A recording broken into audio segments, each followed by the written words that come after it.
Il y a beaucoup de lois dans le mikvé, il y a tout un traité entier sur le mikvé, d'accord? C'est beaucoup de lois. Chacham Ovadia, alors je crois qu'il allait une fois par année à la veille de Kippour. Même pas la veille de Shabbat. Alors on peut faire un mikvé avec les mains. C'est pas aussi bien qu'un mikvé, mais c'est mieux que rien.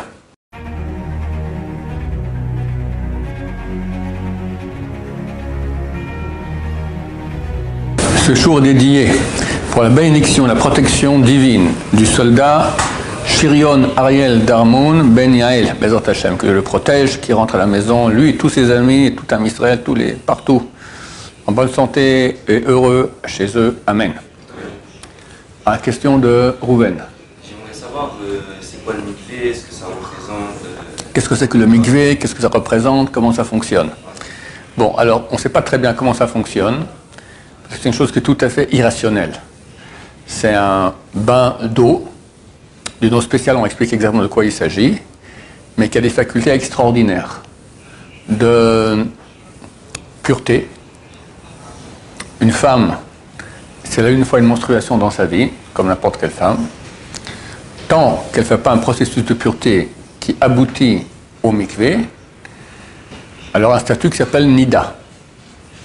Toute relation avec elle est sanctionnée par le karet. Karet, Maïmonide dit, il n'y a pas de vengeance pire que celle-là. C'est très grave. Avis sa population, tous ceux qui ont des relations avec des filles avant le mariage, d'accord, ben c'est karet. À part, même si la femme a été au mikvé, alors c'est moins grave. Ça s'appelle, c'est un lave, c'est comme manger du porc, d'accord. Mais c'est la pas au mikvé et on empêche ces femmes d'aller au mikvé pour justement pas que les gens se disent on va au mikvé comme ça je peux coucher avec toi. Donc c'est une interdiction de karet qui est extrêmement grave. Elle va au mikvé, elle est permise. Une seconde avant, interdite, karet. Une seconde après, permise. Qu'est-ce qui s'est passé? Elle a pris une douche, quoi. Qu'est-ce que c'est? Un bain. Plus que cela, un non-juif. Un non-juif et les non-juifs.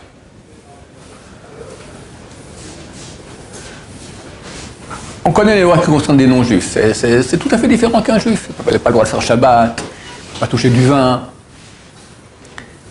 Devant 3 dayanim, juges du tribunal rabbinique, sérieux, il dit, je suis prêt à prendre sur moi les lois de la Torah, je crois en le Dieu d'Israël, un Dieu un, il tremble devant eux dans le mikvé, il ressort, il est juif. Indélébile. Après 10 ans, on dit, j'en ai marre, j'étais mieux quand j'étais goy. Eh ben, mon cher ami, fini, t'es juif, que tu veuilles ou pas, terminé. Mais, que j'ai rien fait, j'étais 3 personnes, je leur ai dit, j'ai trempé dans de l'eau. Voilà, maintenant je trempais dans l'eau, dans l'autre sens, on peut aller parler. Les chrétiens aussi font la même chose, d'accord, je vais aller, hop, ça marche pas.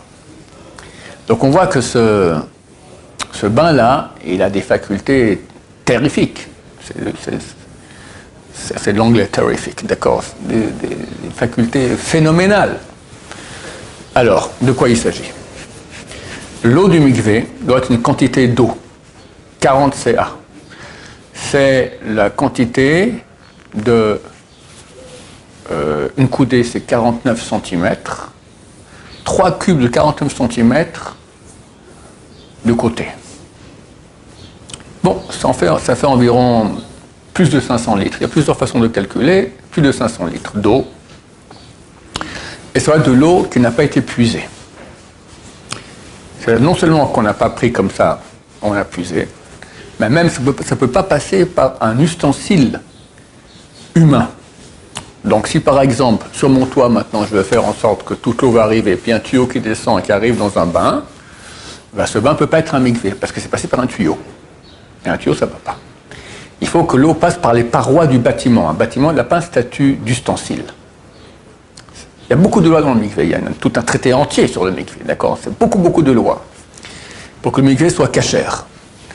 Maintenant, cette eau-là, qui n'a jamais été puisée, donc c'est de l'eau pure, du bon Dieu, d'accord? Qu'à cette quantité, quand on trempe dedans, alors on trempe dans Dieu. Mikvé, la verbe numérique du mot mikvé, c'est le nom de Dieu, écrit avec le milouï hein, le remplissage de hey. Parce que quand je dis le nom de Dieu, je dis 4 lettres en fait. C'est le nom ineffable qu'on n'a pas le prononcer, c'est Yud, et puis hey, et puis Vav, et puis hey. Maintenant, c'est 4 lettres, mais en fait, on peut le grandir en 10 lettres. Yud, c'est 3 lettres. Yud, Vav, Daled, n'est-ce pas? Tu ne dis pas en français, quand tu veux dire la lettre A, tu dis A. Mais en hébreu, il y a un nom à la lettre, ça s'appelle Aleph. Donc, ça s'écrit Aleph, Lamed, P, c'est Aleph, d'accord? Le Y, d'accord? Alors, bon, en français, ils disent Y, c'est vrai, ça aussi a un nom. Alors, en hébreu, le Y, d'accord, il a un nom, Yud. On va l'écrire Yud, Vav, Dalet. Après, le nom de Dieu, deuxième lettre, c'est Hey. Alors, on peut l'écrire de plusieurs façons. Là, on va l'écrire Hey, Hey. C'est bien ça, si je me souviens bien. Après le Vav, Vav, Vav. Et après le Hey, Hey, Hey. Laissez-moi vérifier, j'ai un doute. Yud, ça nous fait 20. Non, c'est faux. C'est pas ce nom-là, c'est un autre nom.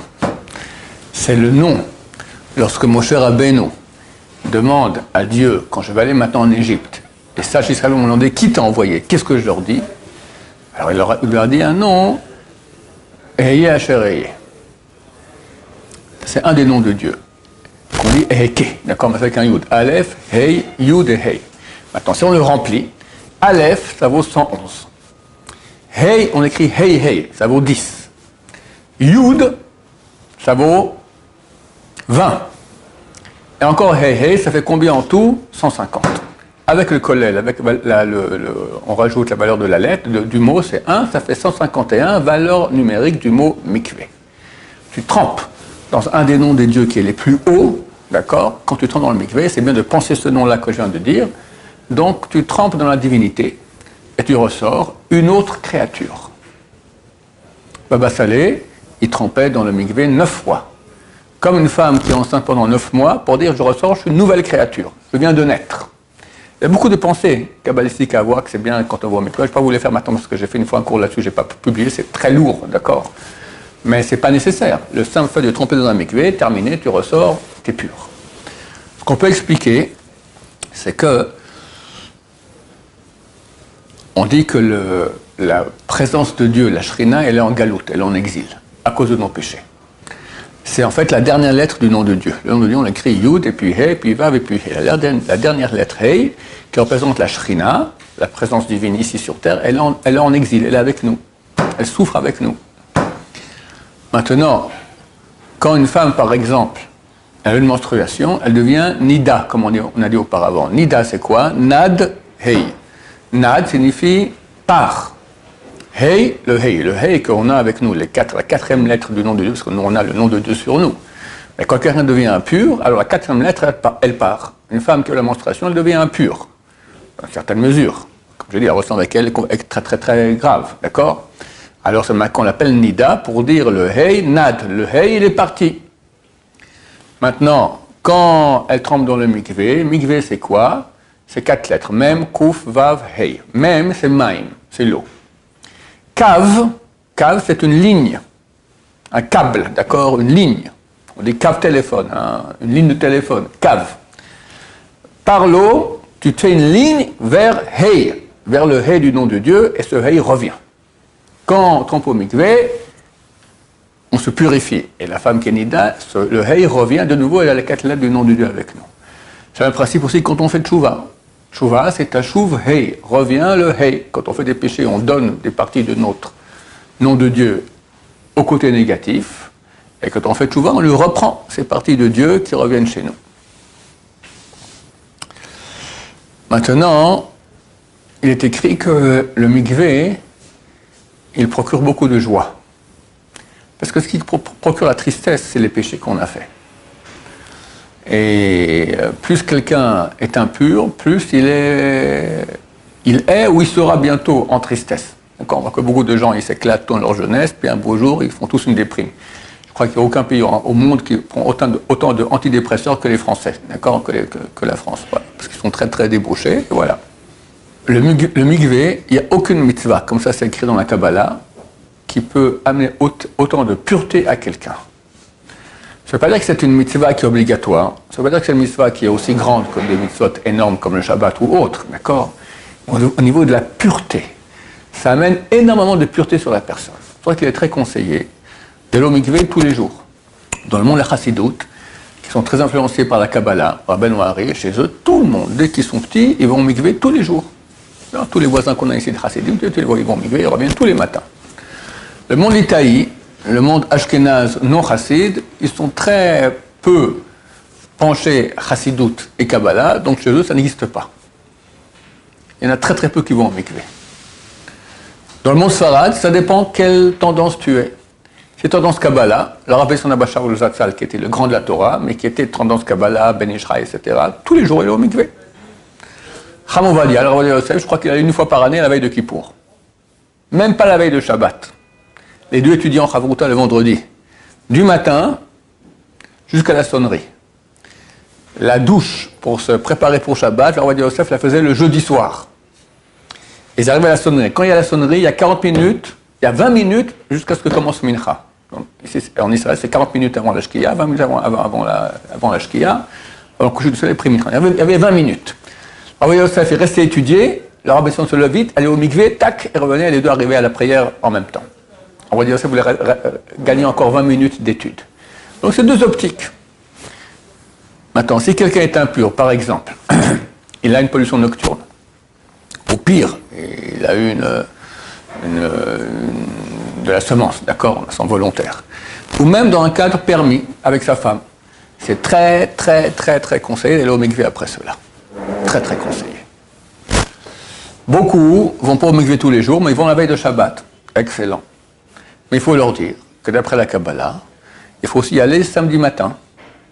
Le Ben Ishraï, qui était le plus grand kabbaliste sfarade des derniers siècles, écrit que l'importance du mikvé le samedi matin est plus grande que l'importance du mikvé le vendredi après-midi.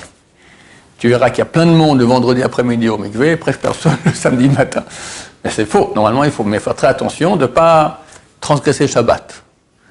Pas tremper dans un mikvé qui est chaud, pour qu'il soit froid. Il peut être pas 0 degré, il peut être 20 degrés. 20 degrés, c'est bien froid. Hein. 25 degrés, voilà, il peut être 25 degrés. C'est encore considéré comme froid. Mais pas chaud. Pas chaud. Et faire attention de ne pas essorer les cheveux. Donc on essuie avec délicatesse pour ne pas essorer les cheveux. Voilà. Et d'ailleurs, Rav, c'est mieux de faire dans l'eau chaude ou dans l'eau froide quand tu trempes? Alors, il y a, du point de vue du mikvé, il n'y a aucune différence entre si tu fais de eau chaude ou eau froide. Attends, il y en a qui prennent sur eux des flagellations, qui font exprès de, comme ça, de plus souffrir. Alors on dit Baba Salé, en été, au Maroc, il faisait 50 degrés, alors il faisait un mikvé en eau chaude. Et en hiver, il fait glacial, il faisait un mikvé en eau froide. D'accord? Voilà. Donc chacun en fonction de à quel point. Mais sinon, il n'y a aucune différence comme ci ou comme ça. Maintenant, pour ceux qui ne peuvent pas aller au mikvé, pour différentes raisons, ou il n'y a pas de mikvé, ou par exemple quelqu'un a une relation avec sa femme au milieu de la nuit, maintenant, il ne veut pas attendre jusqu'à demain matin pour rester un peu jusqu'au demain matin, il peut aller au mikvé. Alors on peut faire un mikvé avec les mains. C'est pas aussi bien qu'un mikvé, mais c'est mieux que rien. Comment on fait un mikvé avec les mains? On va prendre un ustensile et on va faire 40 fois, on va se laver les mains. Première fois, on fait d'abord 20 fois par une fois droite, une fois gauche. Droite, droite. Droite, gauche, comme ça. C'est 20 fois, on va chaque fois penser à un des noms de Dieu. On va prendre le nom de Dieu qu'on appelle le nom Ab. Dans le verbe numérique, et Ab. Ab, c'est 72. On l'écrit comme ça, Yud, Vav, Dalet. Et puis, il faut dire, et puis, Hey, Yud, et puis, Vav, Yud, Vav, et puis, Hey, Yud. Vous comprenez ce que je dis? Yud, c'est Yud. Après, Hey, comment Hey, je dis, c'est Hey, Yud. On peut dire Hey. C'est Hey Hey, mais Hey, c'est Hey Yud. Après Vav, Vav Yud Vav, et après Hey Yud. Ok? Donc il y a 10 lettres ici. On commence Yud, Yud. Après Vav, Vav. Après Dalet, Dalet. C'est bien l'option de dire après toujours. Après Hey, Hey, Yud, Yud. Après Vav, Vav, Yud, Yud, Vav, Vav. Après Hey, Hey, Yud, Yud, 20. Après 10 fois sur la main droite, ce même nom. Et 10 fois sur la main gauche, ce même nom. Voilà. Alors c'est pas comme un vrai bon mikvé.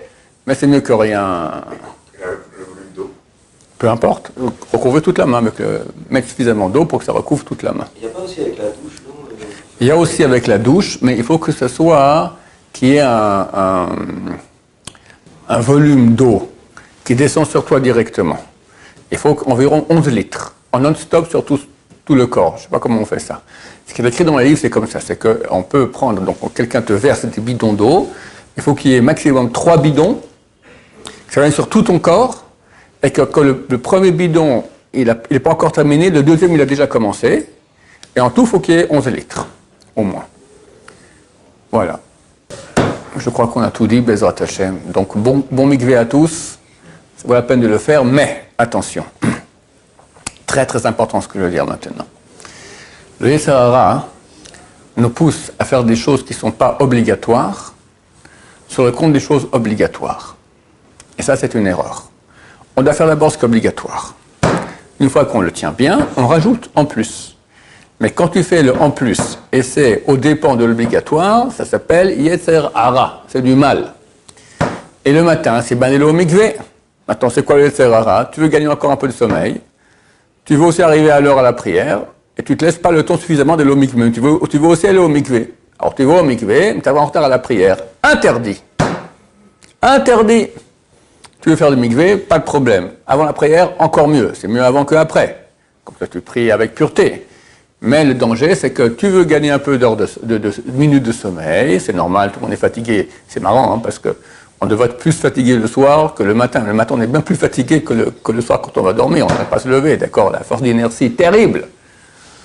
On pèse comme un mammouth. Il faut bouger le mammouth pour aller au mikvé. Alors, si tu es capable de faire cela et d'arriver à l'heure à la prière, excellent. Sinon, pas de mikvé. Ou après la prière. Baruch Adonai, l'olam, amen, amen.